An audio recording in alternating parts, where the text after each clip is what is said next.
C'est l'histoire d'un vieux paysan qui vivait seul avec son fils.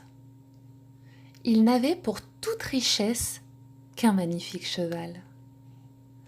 Le paysan suscitait la jalousie des plus riches du pays qui voulaient lui acheter ce cheval. Chaque fois qu'on lui proposait une fortune pour l'animal, le vieillard répondait : « Ce cheval est beaucoup plus qu'un animal pour moi. C'est un ami. Je ne peux pas le vendre. »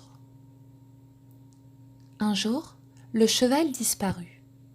Les voisins, rassemblés devant l'étable vide, donnèrent leur opinion. « Il était prévisible qu'on te volerait cette bête. Pourquoi ne l'as-tu pas vendue ? Quel malheur !» Le paysan se montra plus circonspect. « N'exagérons rien. Le cheval ne se trouve plus dans l'étable, c'est un fait. Tout le reste n'est qu'une appréciation de votre part.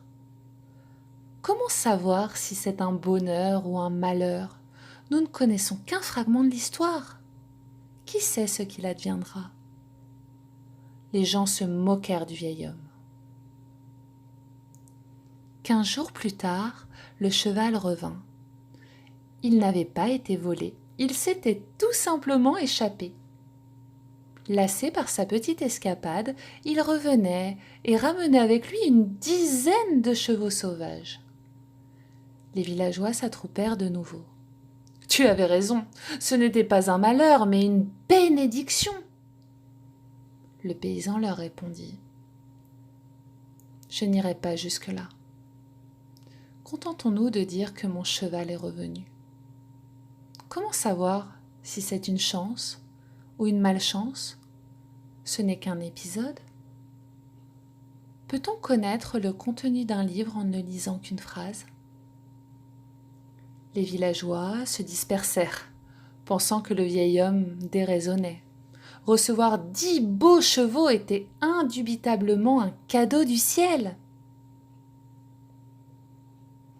Trop âgé pour le faire lui-même, le vieux paysan laissa son fils, malgré son inexpérience, commencer le dressage des chevaux sauvages. L'un d'eux le jeta à terre violemment et le blessa gravement. Les villageois vinrent une fois de plus donner leur avis.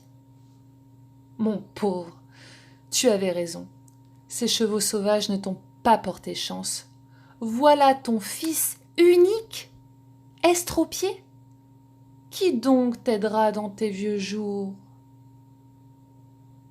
La réponse du paysan les étonna de nouveau. « Voyons, n'allez pas si vite. Mon fils a perdu l'usage de ses jambes. C'est tout. Qui dit ce que cela nous aura rapporté ? La vie se présente par petits bouts. Nul ne peut prédire l'avenir. » Quelque temps plus tard, la guerre éclata. Et tous les jeunes gens du village furent enrôlés dans l'armée, sauf le fils invalide du vieux paysan.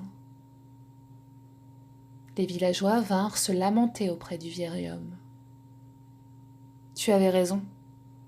Ton fils ne peut plus marcher, mais il reste auprès de toi, tandis que nos fils vont se faire tuer. » Ce à quoi le vieux paysan leur répondit : « Je vous en prie, ne jugez pas hâtivement. Vos jeunes sont enrôlés dans l'armée, le mien reste à la maison. C'est tout ce que nous pouvons dire. Dieu seul sait si c'est un bien ou un mal. »